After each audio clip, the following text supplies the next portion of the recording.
Hey guys, it's me, Shaw360, and I'm not feeling too hot today, which sucks because I have like all this candy that I wanted to eat on camera, but I don't know, my tummy's not feeling good. I'm feeling a little bit under the weather. But I want to do this video because this last week has really been a weird week for K-pop, with the whole 2NE1 thing and the Kaistel thing, and then we had the debut of SM's new group, NCT, which anytime one of the big three debuts a group, it's a big deal in K-pop.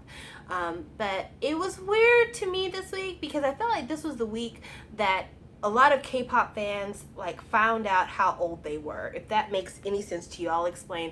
Like for me, this was the week that solidified the fact that I am not a part of this newest generation of K-pop. Don't get me wrong, there are some newer groups that I really like. I like Oh My Girl, I like G-Friend, I like 17, I like Monsta X, BTS. You know, I even like Legend, the Legend.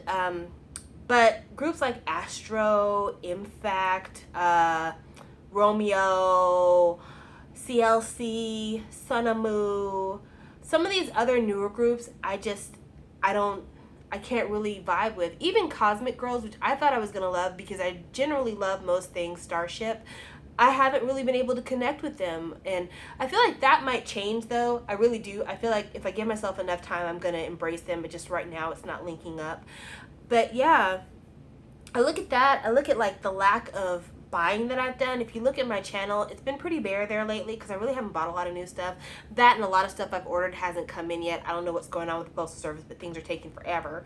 But yeah, I feel like this was the week when I really learned my age because while me and people who were kind of into K-pop around the same time were super affected by hearing that Minzy was leaving 2NE1, I think a lot of newer fans didn't get why it was such a big deal.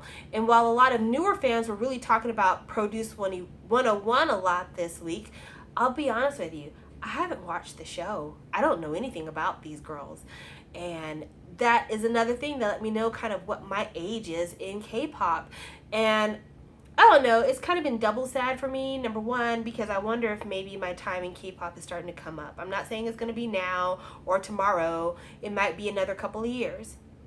But I was thinking about, wow, is my time with K-pop coming up? And then also I was just thinking about like my age on this earth, because a lot of you might not know this. I've said it before on my channel. I'm not young. In fact, in a handful of years, I'll be 40. So I'm not young at all. But music is one of those things that I've loved all of my life. And music has never had an age. Like when I was a kid, I didn't only listen to kid music, and then as I was a teenager, I only listened to teen music, and then as an adult, I only listened to adult music.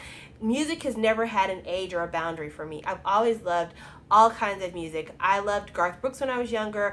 I've loved Miles Davis and Coltrane. I've loved classical music. Chopin is one of my favorites. I've loved all kinds of rap, from the genesis of rap to even some of this trash music that comes out now, because even though it's ratchet, it gets me to dancing, so I can't totally knock it. But I've never felt like my age had anything to do with my musical taste. If I love the way it sounds, I just love it.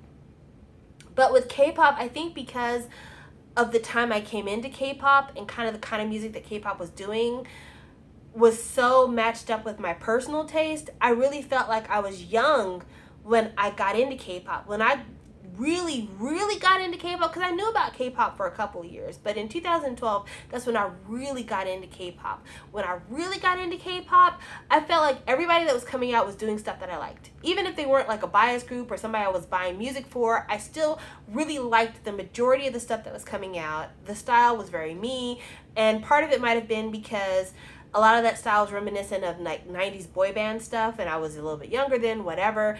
But I just felt like I was up on trend. But now I don't feel that way, and I wonder if it's because I'm old or if it's because as a K-pop fan I'm old. And that's why I say I feel like this was a week that a lot of people learned their K-pop age, because I know some people who are not as old as me that are in their 20s that are listening to this new stuff, and they're kind of like, what is this? This is not for me. And so I do feel like this was a really weird, defining week for a lot of us. It even made me think about, like, what does it mean to be a second or third or fourth generation K-pop fan? Because, I mean, there are the people who have liked K-pop since HOT and Shinhwa, who is celebrating 20 years soon or have just celebrated 20 years. There's those set of fans. Then there's the people who remember when Big Bang was on a television show to decide if Seungri or Hyunsung from Beast were going to end up in Big Bang. Then there's the fans that remember EXO having like a million teasers before What Is Love came out and before they finally debuted Mama. Then there's the K-pop fans that discovered K-pop through YouTubers React to K-pop. Then there's K-pop fans that are like, I'm 14 years old and I'm in love with BTS. Not saying that all BTS fans are like this, because I'm a BTS fan, so this is not me ragging on BTS fans. But I'm just saying that, like, there's a lot of layers to K-pop fandom. And I think that's where a lot of these whole, like, fan wars and misunderstandings and shit like that come from. And I think it also shows, like, why certain groups do certain things because of who their audience is. Because I think about the groups that I like, the people that I like in K-pop. I think of somebody like Rain. I have no idea what his next project is going to sound like, but it's probably not going to sound like the same kind of stuff that's coming out of 17. Why? Because Rain is like a grown-ass man, and the music he's going to do is going to sound like grown-ass man music probably, but also because it would seem silly for somebody like Rain to come out with something that was like really bubblegum pop-ish. Then I think about SHINee. SHINee is not full of old guys. Like, most everybody in SHINee is about a decade younger than me, but SHINee is an old group in K-pop age. They're an almost 8-year-old group. So with SHINee, the music that they're doing, while I feel like they're still doing great new music, I thought that View was a really great progressive sound. I thought that Savior had a nice progressive sound.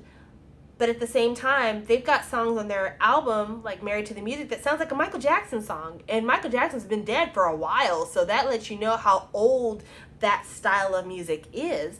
So, yeah, I feel like, you know, perhaps my age in K-pop is coming up. I'm waiting to see. Maybe I'm just hitting a rough patch and things will change and I'll start to feel better later on. But definitely with the NCT stuff this week, and then with the Minzy thing, I really felt it because I loved the Crush album that came out a couple of years ago. Like, that is one of my favorite albums in all of K-pop. But I don't think that a lot of people appreciated the album as much as maybe they liked the single. And I think for a lot of people that got into K-pop and are really into like some of the younger groups, I don't even think that album's on their radar. Like, I don't even think they really even care about that album or understand why it was such a big deal when it came out, because we had been waiting for 2NE1 for so long. I think about everything. I think about like how there's all these names that I don't know. There's all these people in groups that I don't know. And of course, it's bad for me because these are all like names that are foreign to me anyway. But also, I'm just terrible with names in general. So I can never remember the names of groups unless I've known them for like a couple of years. And then I'm like, okay, that's this, that, this. But yeah, I feel my age. I feel my age in K-pop right now. And I'm just wondering if any of the rest of you are kind of like feeling your age. I find myself more and more lately, instead of wanting to buy the new stuff, I'm going back and like filling in holes in my collection lately because I feel like I'm getting old in K-pop. But I hold out hope. That things will change, that maybe this is just a weird season for me. Like, maybe this is like cutie season and that's the reason why I'm not getting it. Because there's still some stuff in K-pop that's come out recently that I've purchased that I can't wait to get. I purchased Red Velvet's latest album, The Velvet, which I loved One of These Nights. I think that it's a solid little mini album. I'm disappointed because it's a mini album because I thought we were going to get a full album of The Velvet to match a full album of The Red, but that's neither here nor there. I bought Oh My Girl's Pink Ocean. I love Liar Liar, and I really have liked Oh My Girl since they came out. I have proof of it on my other channel, so I feel pretty young about that. I bought GOT7's Flight Log, which I enjoy that quite a bit too. And I'm surprised that I bought Flight Log because the last GOT7 album I bought was Identify. I did not buy Just Right and I did not buy Made. But Flight Log I really wanted. So yeah, I held out hope that things will change, that maybe I'm just reaching a slow patch right now, or maybe just this week was filled with things to remind me of like my physical age. But yeah, I don't know, man. I'm wondering if this is the dividing line. Like, if the recent breakups of Kara and now with 2NE1, if this is going to be the period in time that defines a new generation of K-pop. Because there are these kind of like generational divides for K-pop. Like, I would say the dissolution of DBSK into, TVXQ and JYJ, that was one defining era in K-pop. That moved you from one era of K-pop to another. I would say that the debut of EXO was another K-pop generational divide. Like, that year when all that happened was another generation. I would say that last year, with the introduction of the reality TV show groups, and that being a huge thing, because last year was the official debut of iKON, and we had 17 that had like their YouTube program all this time, and we had Monsta X that had their show, and we had Twice that had their show. Like, I feel like these are all defining moments, and I'm wondering if maybe the whole Kara thing and then this whole thing with 2NE1, if this is marking the end of kind of a certain era of K-pop, and if all there is left at this point is for all those kind of older generation K-pop groups, those groups that are older than 5 years old, if it's all downhill from here. And that includes maybe some of your other favorites. I know that I've watched a lot of my faves go down recently. I mean, In Black, what is that even anymore? I wonder what's going to happen with Teen Top, because it seems like they're really not doing so hot lately. The whole thing between SM and Infinite, it seems like that, or SM and Woollim, I should say, it seems like that thing didn't go so hot, and I worry about kind of Infinite moving forward. Even though they're not my bias group, they're a group that a lot of people I know care about, and therefore I care about them. I wonder about FX, because they just finally got a fandom name after so long, and now the Crystal and Kai thing, I wonder if SM's going to put them on another hiatus, or if they're going to stick them in Japan for the next couple of years. I mean, there's a lot to worry about with some of these older groups. A lot of them, they're having a hard time holding on. But that's just kind of where my head has been at lately. I would love to hear you guys' thoughts. I do these videos so I can communicate with you guys. And maybe I'm just being overly sentimental, because when I'm sick, I tend to be that way. And I'm not feeling great at all today. But yeah, let me know in the comment section down below, and I will talk with you guys later. Bye!